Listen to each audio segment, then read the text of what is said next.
I remember a time where people used to strive to be good, and it was cool to be good. Back in the days of Captain Planet, not that long ago, just the 90s. And these days it seems much more fashionable and it's gained a lot more friction trend wise to, instead of a strive to be good, to just accept that we're bad. And if anything, that we ruin and that we tarnish and taint all that is good. To start speaking about humanity in general. And this is what I hear a lot of people saying. It's become meme like almost. The fact that people are like parasites, that we're not natural and we just destroy all that is natural and sacred, that we're destined to fail, that we're foolish, to humanist error. And this goes hand in hand with the anti-hero movement. These days people worship the villain and the people that are in the characters that are in the gray area, you know, like the Joker and whatnot. Whereas back in the day, people would strive to idolize the heroes. Now it's the anti-hero. Instead of being the good guy, now it's accepting that we're the bad guy, and it's accepting that we're the arsehole, and we can't change it, so whatever. Kind of like Watchmen, you know, the comedians. Pretty much that. Like, this is the American dream. You're looking at it. It's all different shades of fucked. Pick your hero, you know. And it's quite concerning. It does also go in line with not just the anti-hero movement, but with a lot of the shows they show, such as the Alien, E.T. mixing with humans, socio-political films like Star Trek and whatnot. Even the robots, where there's this emerging technologies, and, you know, are they conscious, and what level of consciousness do they have, and who's really more humane? And more often than not, the answer to that question will be the robots. Or the aliens. They will show the humans, you know, depict the humans as such that they are these cruel, simple brutes that are just low in consciousness and really toxic and destructive and judgmental and discriminating, and they just destroy everything that is good mercilessly. That we're these evil bunch of rotten eggs, and, you know, poor Johnny Five, poor robot, poor, you know, alien dude, poor Chappie, you know, for suffering at the whims of these assholes, these evil people. Okay, so it's not just the films and that and the anti-heroes and this whole thing of like Westworld, like, you know, robots are superior. Did you know you can fit all of consciousness of a human into a book? That's how simple they are. Their algorithms are quite predictable.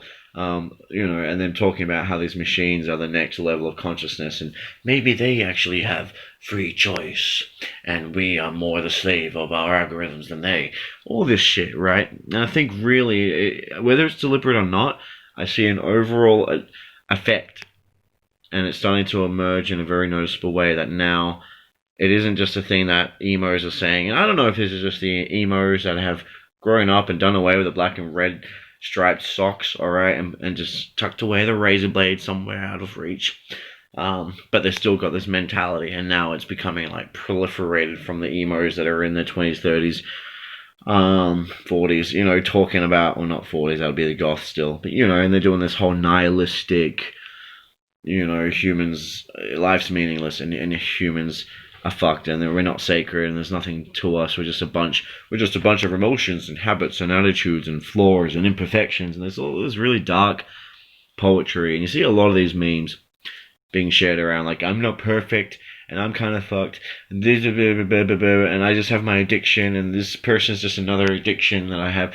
There's so many different kinds of forms that it takes, in terms of really just not just acknowledging that we are flawed and that we do have limitations and that there are issues and moral dilemmas involved and some quirks about our nature. We're not just acknowledging it, but we're embellishing the fact. You know, we're not just saying, okay, we recognize that these things are here, but we're fucking putting up neo signs pointing to it and just doing up the whole shebang. And now I'm sure there's people doing talks about this shit that are getting paid, alright, at the gates of that neon sign saying, yeah, listen to me, just fucking run on humanity and why we're fucked and why we're gonna get our shit together. And get our shit together these days probably means, in those cases, you know, don't be at the whims, and don't be a slave to relying on anyone else. Don't be a slave to the mentality of having to help someone or be grateful or having to care what people think of you and this whole cost benefit reward system and be independent and blah blah blah. There's truth in all this. But at the same time, people are mixing it up, and they're forgetting that we, in my opinion, we're actually quite unified in our mind, in our consciousness, and we're all connected, and synchronistically, even synergistically, even symbiotically to degrees, different degrees. And when we lose that symbiosis, when we lose that mutual connection that allows us to operate as a whole functional unit, it's just like the fingers of the same hand starting to not function. You start losing the sounds of time and creation, and it just doesn't amount to anything shapely or nice, and just turns to shit, essentially. And that's what I see happening, is people reverting away now. It's like a whiplash effect, or a bounce back effect, okay? A backlash to this notion that, okay, people are fucked, people are toxic, people are weak, everyone's damaged, everyone's just neuroses, everyone's just conditions. This whole condition culture as well plays into this. Like, what's your condition? That could be a book that every person could buy, apparently.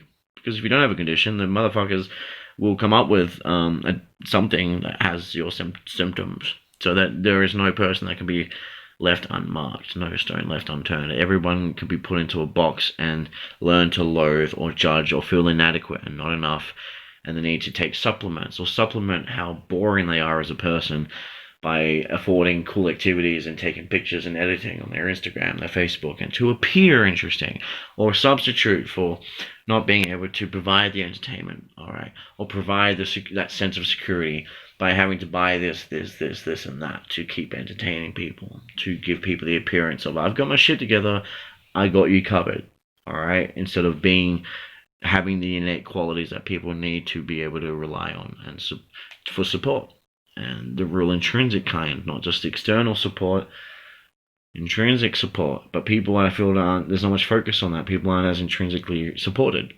and not as emotionally apt to help each other, to be there for each other. We're supplanting our mental technology and our emotional intelligence with outward technology, and it's kind of like smartphones, dumb people, all right, where we're just getting lost in these screens, connecting online, getting our VPNs on, caring more and more about privacy and that kind of connection, which actually disconnects us from each other with these rising walls, and we can barely see our neighbor anymore. You know, there's this great divide, and there's this great unknowing, all right, of why we're here, and we're just being told it's monopoly. Just play the game that's been laid down to you since you're a child. And it's everything. It's the films, all right, it's the music, it's the magazines, it's the games, it's the fucking schooling, indoctrination pen, boot camp system for the economy. It's the need to job creation, to create more jobs, to make sure that you keep occupied in your occupation, all right, so that then you can afford all those possessions that end up possessing you, so that then after that you can go home and relax, have a baby, and watch a program which programs you to wake up and do it all again and get occupied, get possessed, get programmed, instead of realizing that you as spirit occupy a body, all right? That's your occupation. Your job is to live in it. All right, possess that sense of purpose, to live in your body, to master the self, to learn and realize and discover the self, and to share that with the world and discover everything else too. And to reprogram yourself and help others do the same, and reprogram this world. And instead of not knowing and getting lost in that oblivion, that gap, that silence, that we keep needing distractions, and it's all about pace, all right, as opposed to content. All right, it's not about depth anymore. It's just about speed, just more, without caring so much about the actual content, the meaning behind the means. Instead of needing to fill that gap, that silence, because we can't handle it, because we don't know, and instead of assuming that we're all lost and that we're all destined for doom and that we're all utterly failures and a bunch of conditions, and we're all the anti-hero, we're all the villains, that we're all a parasite, I actually think that we are much more than that. Much less of those things and much more positive things. I think we do have these innate abilities to error, sure, but we also have more of an innate power that remains untapped because of these ways of being trained, programmed, possessed, okay, and conditioned. We have this innate ability to connect with each other and to realize what matters most. And, you know, when you see another set of eyes, just remember that's a friend you're yet to meet. and try engaging in a real dialogue, and you'll discover why human beings are actually quite beautiful.